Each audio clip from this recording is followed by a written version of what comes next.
Hello friends. तो आज हम डिस्कस करेंगे topic translation in prokaryotes. Prokaryotes में ट्रांसलेशन कैसे होता है। उससे पहले हम देखेंगे कि ट्रांसलेशन होता क्या है। तो ट्रांसलेशन का सीधा सीधा मतलब होता है कि प्रोटीन का सिंथेसिस एमआरएनए से एमआरएनए से प्रोटीन्स बनाना ही ट्रांसलेशन कहलाता है। अब क्या होता है, ट्रांसलेशन करने के लिए हमें कुछ चीज़ों की जरूरत होती है। जैसे कोई भी हम काम करते हैं उसके लिए चीज़ों की जरूरत होती है। ऐसे ट्रांसलेशन के लिए जिन चीज़ों की जरूरत होती है वो होती हैं आपके राइबोसोम्स, टीआरएनए, और उसके बाद उसमें तीन स्टेजेस होती हैं, जैसे कि initiation, elongation and termination stages. अब हम ट्रांसलेशन की तीनों स्टेजेस देखते हैं। इनिशिएशन मतलब स्टार्ट करना, एलोंगेशन मतलब जो प्रोटीन बनेगी, हमारी प्रोटीन की जो चेन बनेगी, तो उसे एलोंगेट करना, उसमें अमाइनो एसिड्स को जोड़ना। अब प्रोटीन किससे बनी होती है? अमाइनो एसिड से। तो प्रोटीन में अमाइनो एसिड जोड़ के चेन को थोड़ा लंबा करना, जितना लंबा होती है वो। देन टर्मिनेशन स्टेज मतलब उसे टर्मिनेट करना, वहां से अलग कर देना। ठीक है। अब हम स्टार्ट करते हैं अपना पहला स्टेप, इनिशिएशन। इनिशिएशन क्या होता है? स्मॉल सब unit of ribosome 30S। Ribosome में दो यूनिट होती हैं, 30S एंड 50S। तो 30S होती है वो स्मॉलर सब यूनिट होती है।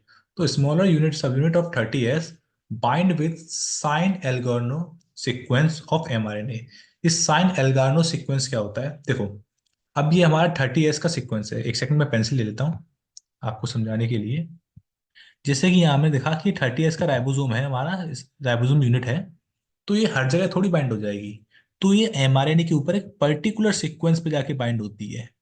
उस पर्टिकुलर सीक्वेंस को हम बोलते हैं साइन एल्गार्नो सीक्वेंस, जहाँ जाके 30S बाइंड होता है।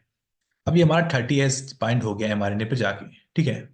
अब होता क्या है, अगर हम 30S बाइंड हो गया तो इससे भाई 50S भी आके बाइंड हो सकता है ना, यहाँ से नहीं।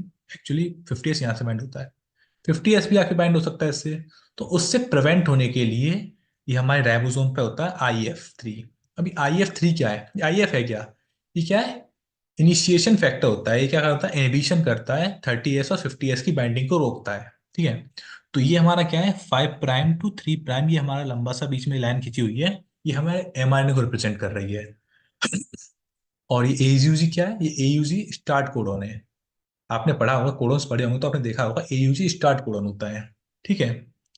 देन उसके बाद क्या होगा, tRNA with amino acid complementary to AUG codon bind with small ribosome. अब होता क्या है कि एक टीआरएनए आएगा, टीआरएनए आपको बड़ा होगा। अब टीआरएनए आके बाइंड होगा, कहाँ बाइंड होगा? 30S पे। देखो आप जहाँ देख रहे हो, जैसे कि टीआरएनए यहाँ आके बाइंड हो गया है। और जैसे ही टीआरएनए यहाँ आके बाइंड हुआ है, ये आपका टीआरएनए 30S पे आके बाइंड हो गया। तो हुआ क्या, टीआरएनए जो होगा, कौन सा टीआरएनए बाइंड होगा? जिसमें जो हमारा AUG स्टार्ट कोडॉन है, इसके कॉम्प्लीमेंट्री कोडॉन्स होंगे। जैसे कि AUG है, अब यहाँ DNA होता तो T होता। ए से क्या, एडेनाइन, यूरेसिल, गुआनिन। तो इसका जो कॉम्प्लीमेंट्री है वो टीआरएनए आके यहाँ बाइंड हो जाएगा।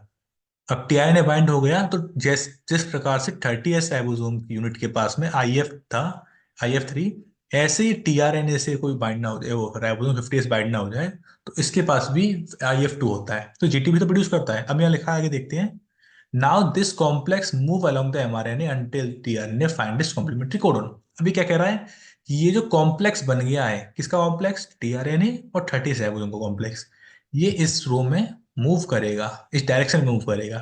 कब तक मूव करेगा? जब तक कि ये इसका UAC है, ये AUG के ऊपर, कॉम्प्लीमेंट्री कोडन के ऊपर आके बाइंड ना कर जाए, तब तक ये कंटिन्यूअसली आगे मूव करेगा। अब जैसे कि हम आगे देखते हैं, when tRNA reaches at the initiator codon AUG, it bind with it। जैसे ही tRNA AUG के ऊपर पहुंचेगा तो यहां जाके बाइंड कर जाएगा। और जैसे ही ये बाइंड करेगा तो जो लार्जर राइबोसोम की यूनिट होती है, इसे हम 50S बोलते हैं, ये रहा जो आपका 50S था, ये क्या करेगा, ये यहाँ के बाइंड हो जाएगा। और जैसे ही क्या करेगा, मतलब फर्स्ट ऑफ ऑल हमने क्या देखा था, IF देखा था। जैसे ही ये चलता हुआ, जब यहाँ से चल रहा था, यहाँ से आगे के लिए, और यहाँ से फिर यहाँ आगे के लिए आया, और यहाँ आके ये बाउंड हो गया था। जैसे ये बाउंड हुआ था AUG पे, तो इसके जो इनिशिएशन फैक्टर्स थे, IF3, IF2, ये रिमूव हो गए। ये रिमूव हो गए। तो अब ये फेवरेबल था, मतलब अब इस पे 50S राइबोसोम यूनिट बाइंड हो सकती थी। तो 50S राइबोसोम आया, उसमें बाइंड हो गया। जिस प्रकार से 30S पे IF3 लगा हुआ था, आपके TRNA पे IF2 लगा हुआ था, ऐसे ही 50S पे IF1 लगा हुआ था। अब ये कॉम्प्लेक्स बन के इस जगह चिपक गया, मतलब बाइंड हो गया। हाँ, बाउंड हो गया ये स्टार्ट कोडोन पे, या फिर इसे इनिशिएटर कोडोन भी बोल देते हैं, क्योंकि इनिशिएट हो रहा है यहाँ से, ठीक है। और इसके जो सारे इनिशिएशन फैक्टर थे जो इनिबिशन होने से रोक रहे थे वहाँ, वो रिमूव हो जाते हैं यहाँ पे आके। अब हम आगे देखते हैं, हमारा इनिशिएशन चल रहा है। अब यहाँ पे क्या, हमारा कॉम्प्लेक्स पूरा बन चुका है। अब हम आगे देखते हैं कि जो हमारा 50S आके बाउंड हुआ है, तो 50S में ये आप देखिए यहाँ तीन कॉलम है इसके, ई, पी एंड ए। अभी EPA कॉलम नहीं ना, पार्ट कहेंगे। EPA क्या है ये? ई क्या है? Exit site. पी क्या है? Peptidyl site. और ए क्या है? एक्सेप्टर साइट, जिसे अमाइनो एसाइल साइट भी बोलते हैं। मतलब जो ए साइट है वहां से एक्सेप्ट करेंगे हम अमाइनो एसिड्स को। पी साइड है पेप्टाइडल साइड, वहां पेप्टाइडल बॉन्ड बनेंगे बिटवीन अमाइनो एसिड्स। और ई साइड है वहां से निकलता जाएगा, जैसे कि हमने यहाँ देखा हुआ ही है। ये जो हमें डायग्राम दिख रहा है कि यहाँ से अमाइनो एसिड्स आएंगे, यहाँ पे वो ज्वाइंट होंगे, यहाँ से निकलते हुए चले जाएंगे, ठीक है। अब ये क्या हो गया हमारा इनिशिएशन। आगे पढ़ते हैं। Initiated TRNA position at P site of TRNA। अब इसने बताया है कि TRNA कहाँ प्रेजेंट है 50S में? पी साइड पे। नाउ ए साइट इज, जब पी साइड पे वो प्रेजेंट हो गया है, सब कुछ लग गया, तो अब ए साइट रेडी है किसके लिए? नए TRNA के अमाइनोस को लेने के लिए। अब होगा क्या, अब हमारा एलोंगेशन स्टार्ट होता है। Next topic elongation, sorry.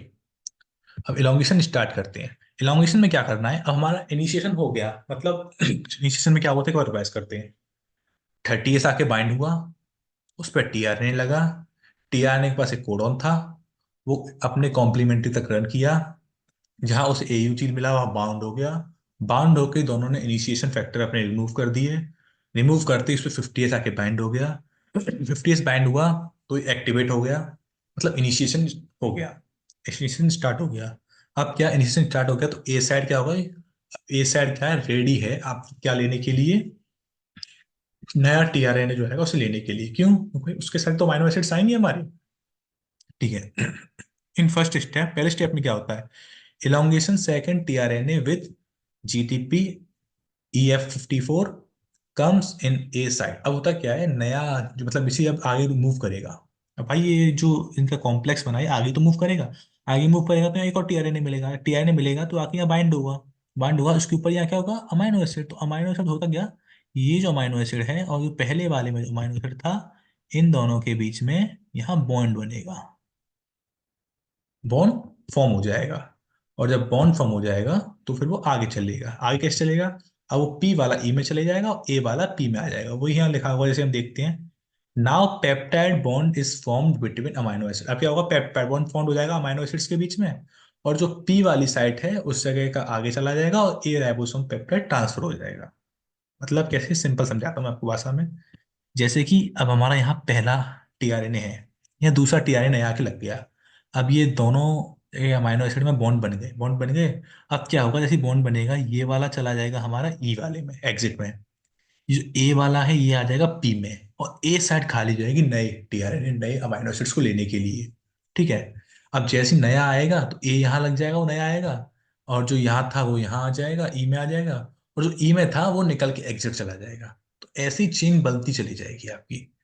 अब होता कैसे प्रोसेस, वो हम आपको भी दिखाते हैं। यहाँ हाइड्रोलाइसिस होता है, यहाँ हाइड्रोलाइसिस होगा तो ये वन टूट जाएगा, वन टूट जाएगा तो अब आगे निकल जाएगा। आगे के पॉइंट्स पढ़ते हैं। Now peptide bond is formed, ये हमने पढ़ लिया था। Now translocation of ribosome occur and it move on codon ahead of ribosome. हमने वो बताया कि जो आपका वो है, जो राइबोसोम है वो आगे मूव करेगा, आगे मूव करेगा तो प्रोटीन तो वहीं रहेगा भाई, जो TRNA वो तो वहीं बाउंड रहेगा ना, हमारा राइबोसोम आगे मूव करेगा। जो हमारा राइबोसोम था, जैसे हमने आपको दिखा दें, इससे बनाते हैं। जो हमारा ये mRNA है, ये उसके ऊपर हमारा बड़ा राइबोसोम 50S, ये छोटा राइबोसोम 30S, ये इसके तीन पार्ट। यहाँ हमारा पहला TRNA, यहाँ हमारा दूसरा TRNA। अब क्या करेगा हमारा राइबोसोम, आगे की तरफ मूव करेगा। जब आगे की तरफ मूव करेगा हमारा राइबोसोम, तो भाई साहब ये जो है ये पीछे छूट जाएंगे। अब जैसे ये पीछे छूट गए तो हमारा राइबोसोम कहाँ आ गया? यहाँ आ गया आगे। और ये TRNA कहाँ रह गए?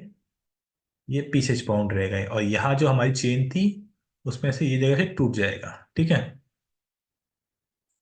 हम आगे चलते हैं। सो इनिशिएशन टीआरएनए कम इन एग्जिट साइड, वो यहाँ बताया कि इनिशिएशन वाला एग्जिट साइड में आ जाएगा, और जो आगे था वो बीच में आ जाएगा, और ए साइड फिर से रेडी हो जाएगी अमीनो एसिड लेने के लिए, नया टीआरएनए लेने के लिए। दिस प्रोसेस टिल स्टॉप, अब ये प्रोसेस कब तक चलती रहेगी? ये हमारा जो वो था, क्या बोलते हैं, जो राइबोसोम था, वो कब तक मूव करता रहेगा? जब तक कि स्टॉप कोडन ना आ जाए। स्टार्ट कोडन से स्टार्ट होगा और कहाँ तक चलेगा मूवमेंट? जब तक स्टॉप कोडन ना आ जाए। हमने पढ़ा था ना, एक स्टार्ट कोडन होता है और 3 स्टॉप कोडन होते हैं, उनमें से कोई स्टॉप कोडन ना आ जाए। तो हमने 2 स्टेप पढ़ लिए। पहला हमने पढ़ लिया इलोंगेशन, सॉरी इनिशिएशन, दूसरा हमने पढ़ लिया इलोंगेशन। हमने इनिशिएशन में क्या पढ़ा? हमने इनिशिएशन में पढ़ा, यहाँ आपको बना के दिखा देते हैं। जैसे कि हमने सबसे पहले पढ़ा कि हमारे पास एम सॉरी एक एमआरएनए है। एमआरएनए पे सबसे पहले 30S आके बाउंड हुआ। 30S के बाद में उस पे टीआरएनए बाउंड हो गया, सॉरी इस टाइप का कुछ टीआरएनए बाउंड हो गया। टीआरएनए बाउंड होने के बाद में वो आपका आगे चलेगा। अब आगे चलेगा वो आपका, देन यहाँ क्या लगा था, हमारा स्टार्ट कोडन था एयूजी। अब ये आगे चल के आके यहाँ बाउंड होगा। जैसे ही यहाँ ये बाउंड होगा, ठीक है, सॉरी वो थोड़ा डिस्टरबेंस बन रहा है। जैसे ही यहाँ ये बाउंड होगा आके, तो यहाँ बाउंड होते ही होगा क्या आपका, जैसे नॉर्मल समझ लेते हैं हम, यहाँ बाउंड हो जाएगा भाई साहब आपका आके। जब यहाँ के बाउंड हो जाएगा आपका, ये सॉरी ये बाउंड हो गया, तो जैसे ये बाउंड होगा यहाँ से आईएफ निकल जाएंगे इन दोनों के जो इनिशिएशन फैक्टर थे। तो यहाँ हमारा आपकी 50S भी आके लग जाएगा, और 50S लग जाएगा तो एक्टिवेट हो जाएगा। ये इनिशिएशन पढ़ा था हमने। फिर इलोंगेशन में क्या होता है, इसमें भाई 3 पार्ट्स थे, ईपीए, ई एग्जिट, पी सेंटर और ए इधर का। तो ए में नया आएगा, देन ईपी के बीच में जो अमाइनो एसिड का बॉन्ड बनेगा, इधर से निकलता हुआ जाएगा, इधर से आता जाएगा। कैसे आता जाएगा? ये जो हमारा ये है, ये राइबोसोमल यूनिट है 50S और 30S का, ये हमारा कंटिन्यूअसली आगे की तरफ मूव करेगा। फिर आगे की तरफ मूव करेगा तो यहाँ से प्रोटीन आते जाएंगे, ये protein amino acid, sorry protein not protein, amino acid आते जाएंगे, यहाँ पे एडिशन होता जाएगा, और यहाँ से एक लंबी प्रोटीन की चेन निकलती जाएगी। कब तक चलेगा? जब तक कि यहाँ आगे एक स्टॉप कोडन ना आ जाए। ठीक है,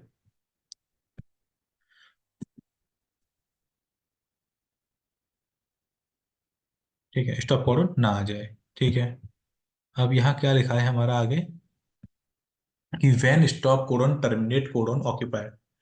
टर्मिनेशन कोडन भाई, जब स्टॉप कोडन से टर्मिनेशन कोडन, स्टार्ट कोडन को इनिशिएशन कोडन बोल रहे थे, तो जो स्टॉप कोडन है टर्मिनेशन कोडन बोलते हैं। तो 3 टर्मिनेशन फैक्टर्स, जहाँ टर्मिनेशन कोडन आएगा वहाँ 3 टर्मिनेशन फैक्टर होते हैं, RF1, RF2, RF3। अभी करते क्या है, one stop codon enter the A site so not tRNA molecule bind. इसका मतलब है कि जो हमारे ऐसे जो राइबोसोम था ऊपर वाला, उसके अंदर 3 साइड्स थी। तो 3 साइड में से जो पहली साइड थी ए साइड, उसमें एक फैक्टर आके कोडन आके बाइंड हो जाएगा, ताकि नया टीआरए ना आ पाए। जब नई कोई चीज आएगी नहीं तो पुरानी लंबी कैसे होगी, नहीं हो पाएगी। Hydrolysis of terminal peptide tRNA bond in P site, मतलब कि जो सेकंड थी इसमें हाइड्रोलाइसिस स्टार्ट हो जाएगी पेप्टाइड की। हाइड्रोलाइसिस स्टार्ट हो जाएगी तो यहाँ से भाई ये रिलीज होगा। क्या रिलीज होगा? पेप्टाइड बॉन्ड टूट जाएगा तो polypeptide chain, long polypeptide chain release हो जाएगी, जो कि प्रोटीन कहलाती है। बट एक लफड़ा है यहाँ, जो रिलीज होगी वो फुल्ली एक्टिव नहीं होगी। फुल्ली एक्टिव करने के लिए उसे पोस्ट ट्रांसलेशन मॉडिफिकेशन करना पड़ेगा, मतलब ट्रांसलेशन के बाद में उसका मॉडिफिकेशन करना पड़ेगा। जैसे कि यहाँ लिखा हुआ है कि द पॉलीपेप्टाइड प्रोड्यूस अंडरगो, जो पॉलीपेप्टाइड बनी है उसे पोस्ट ट्रांसलेशन मॉडिफिकेशन करना पड़ेगा, तब जाके वो फुल्ली एक्टिव प्रोटीन बन पाएगी। तो ये हमारा खत्म होता है पूरा इनिशिएशन, इलोंगेशन और टर्मिनेशन। एक बार रिवाइज कर लेते हैं। इनिशिएशन, एक डायग्राम के थ्रू आपको रिवाइज करा देता हूँ, डायग्राम था उसी को चलते हैं। इनिशिएशन मतलब यहाँ आके बाउंड होगा 30S, उस पर टीआरएनए आएगा, वो मूव करेंगे, जहाँ उन्हें स्टार्ट कोडन इनिशिएशन कोडन मिल जाएगा वहां चिपक जाएंगे। जैसे ही चिपकेंगे दोनों से निकल जाएंगे उनके इनिशिएशन फैक्टर, देन उस पर 50S आके बाउंड हो जाएगा। उसके बाद में ए पे आके नया टीआरएनए आएगा, टी से बाउंड होगा पेप्टाइड अमाइनो एसिड्स के बीच में, और ई से निकलता जाएगा। ये खत्म हो गया हमारा। हाँ, एक इंपॉर्टेंट टॉपिक जो इसमें दो क्वेश्चन पूछे जाते हैं कि ओपन रीडिंग फ्रेम क्या होता है। ये काफी कॉमन क्वेश्चन है जो पूछा जाता है। और एक दूसरा चार्जिंग क्या होता है। तो ओपन रीडिंग फ्रेम बोलते हैं the sequence of mRNA between start codon and stop codon. जो हमारा स्टार्ट कोडन है और जो हमारे स्टॉप कोडन होते हैं, स्टार्ट कोडन कौन सा है, एयूजी, आपने कोडन्स पढ़े होंगे। तो उसमें क्या है, स्टार्ट कोडन एयूजी होता है, स्टॉप कोडन होते हैं हमारे यूएजी, यूजीए और यूएए। तो इन दोनों के बीच का जो सीक्वेंस है, इसी स्टार्ट कोडन हो गया हमारा यहाँ, और यहाँ ये स्टॉप कोडन हो गया, और ये हमारा हो गया एमआरएनए। तो स्टार्ट कोडन से स्टॉप कोडन के बीच का सीक्वेंस ओपन रीडिंग फ्रेम बोला जाता है, ओआर फ्रेम। सेकंड चीज पूछी जाती है नॉर्मली इस टॉपिक से कि चार्जिंग ऑफ टीआरएनए क्या होता है। जब कोई टीआरएनए मॉलिक्यूल, मतलब टीआरएनए किससे, अपने कॉम्प्लीमेंट्री कोड से बाउंड हो जाता है, उसे चार्जिंग बोलते हैं। जैसे कि टीआरएनए आया था हमारा यहाँ, उसका था ऐसे, हमारा स्टार्टिंग क्या था, एयूजी था, ठीक है। और जो हमारा आया था वो क्या आया था, यूए किसी करके आया था, ठीक है। तो वो वहां से आएगा, और यहाँ जैसे इस पे बाउंड है, अपने कॉम्प्लीमेंट्री बाउंड होगा, उसे ही चार्जिंग कहते हैं। TRNA anti codon site bind with corresponding codon mRNA, उसको ही हम चार्जिंग बोलते हैं। आई होप आप लोगों को ये लेक्चर समझ में आया होगा। If you like the video, please click on the like button. Thank you. अगर आपको इससे रिलेटेड कोई भी डाउट है तो आप मुझे कमेंट बॉक्स में पूछ सकते हैं। Have a nice day.